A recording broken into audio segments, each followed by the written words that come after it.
simbólico de la sala estaría aquí, que es la plaza de Cruz Barajo. Podemos decir que ahí empieza todo. Justo al inicio de la gata, era Capaces, el salvaje que tuvo este lugar simbólico cuando hubo 2.000 muertos, 2.000 fusilados.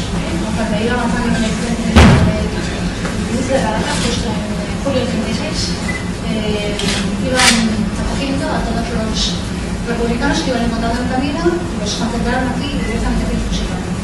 Veis también que hay muchas plazas de toros, muchos espacios que eran plazas de toros, hay bastantes más. Hemos traído aquí unos pocos, pero bueno, era un espacio común para convertirlo en zona habilitada. Otro espacio importante fue el campo de los almendros, más simbólico que otra cosa, porque ese espacio duró una semana y de ahí los llevaría al campo de la batalla del Cambio. Espacio simbólico porque justo después de recoger a todos los presos que quedaban, que quedaban presos en el puerto de Aguilante, los llevaron al campo de los almendros. Y en el campo de los almendros, pues bueno, aquí estuvo el poeta Max Aub, el poeta Guzmán también, que luego tuvo la oportunidad de convertir en libro todo lo que vivió en este campo y en otras prisiones que estuvo varios años preso. Pero bueno, sobre todo ha pasado la historia porque Max Aub, el poeta, el escritor Max Aub, lo llamó precisamente Campo de los Almendros, porque eran almendros y como con toda la improvisación del principio, 15.000 presos aquí, no había toda la intendencia necesaria para dar de comer a los presos y se comían las almendras hasta los árboles. Por eso ha pasado la historia como Campo de los Almendros. Y bueno, nombrar aquí también un campo importante o un espacio importante que fue el campo de San Cristóbal, el fuerte de San Cristóbal, donde hubo una fuga de 700 y pico presos y el desenlace de muchos de ellos fue en las fosas comunes que estaban alrededor del monte Itzama de Pamplona.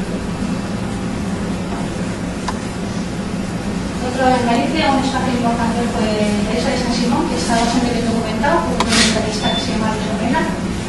Y este espacio, la singularidad de él era que son dos islas que están comunicadas por un puente. Una de ellas acogía a los presos militares, es decir, con responsabilidad política militar, y la otra a los comunes. Dentro de la isla había su propio cementerio donde fusilaban y enterraban. Todavía se puede ver ahí la entrada del cementerio que está abierta y invita al paso de una escultura de una escultura gallego. El campo de la Bota, de Barcelona, y algunas plazas de toros.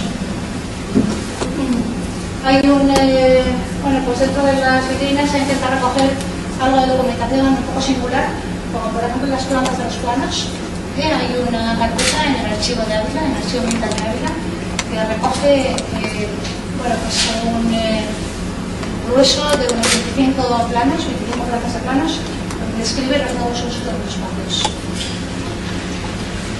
El encuentro en el archivo de esta carpeta, la verdad es que fue un gran hallazgo, porque a partir de ahí tuve la oportunidad de localizar los espacios.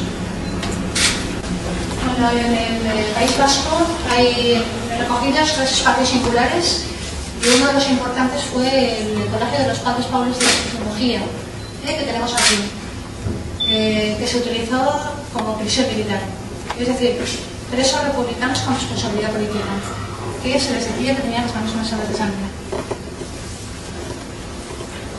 Y otro espacio del País Vasco es la cárcel de Durango, que era una cárcel de mujeres.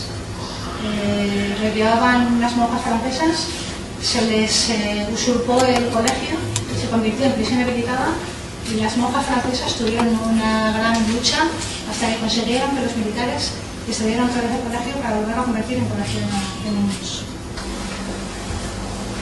Bueno, en este espacio podemos ver uno de los importantes, bueno, dos de los más importantes, que fueron el campo de Miranda de Ebro, que saqueó ruinas, pero bueno, cuando había ruinas, cuando había restos o vestigios, lo que fue, pues se prefería fotografiar los restos, ¿no?, de los lavaderos. Pero que se conserva así tal cual, todavía queda lo que fue el campo original de Miranda de Ebro, que era el campo de las jornadas internacionales. al principio estudió en el San Pedro de Cardeña. San Pedro de Cardeña, que era un monasterio cisterciense, en 16 kilómetros de Burgos, y después se les llevó todos y se los ubicó en el campo de Miranda de Ebro. Y otro importante que fue el campo del Penal del Dueso, que ya era cárcel, pero justo en ese recinto inmenso que vemos se reubicó a los presos políticos republicanos. Este campo también fue bastante longevo y estuvo abierto hasta el año 47, de Miranda hasta el año 42. El seminario de Corbán, que bueno, tiene su leyenda porque se utilizó parte del seminario para ubicar toda la utensilios que tenía la Legión Cóndor. Entonces se destina como campo de concentración, es decir, como prisión habilitada para presos, y luego para guardar toda la intendencia de la Legión Cóndor. Y bueno, ha pasado a la historia porque los mismos presos son los que enterraban a los fusilados. Se les fusilaba a los que tenían responsabilidad política y ellos mismos se ocupaban de, en el cementerio próximo al seminario, reubicarlos, enterrarlos. Y bueno, y ya para terminar, comentar un poquito de toda la zona de Medina de Río Seco ha sido conocida a lo largo del siglo XIX, sobre todo el primer tercio del siglo XIX, por los movimientos obreros a raíz de las fábricas catarinas. Para dar pedir se reubicó a los presos políticos en fábrica catarina. Se les expropiaba la fábrica catarina, se vaciaba la fábrica catarina y se reubicaba a los presos políticos. Y a lo largo del canal hay varias fábricas que se utilizan como prisiones, y esta es una de ellas. Precisamente se hacían esas políticas para castigarles todavía más. Y el penal del Dueso, bueno, que también ha pasado a la historia, porque este penal da justo a la playa de Berria, justo desemboca en la playa de Berria. Y bueno, se fusilaron a 12 militantes conocidos del PNV y estudios contrastados dicen que directamente se les tiraba a la playa de Berria.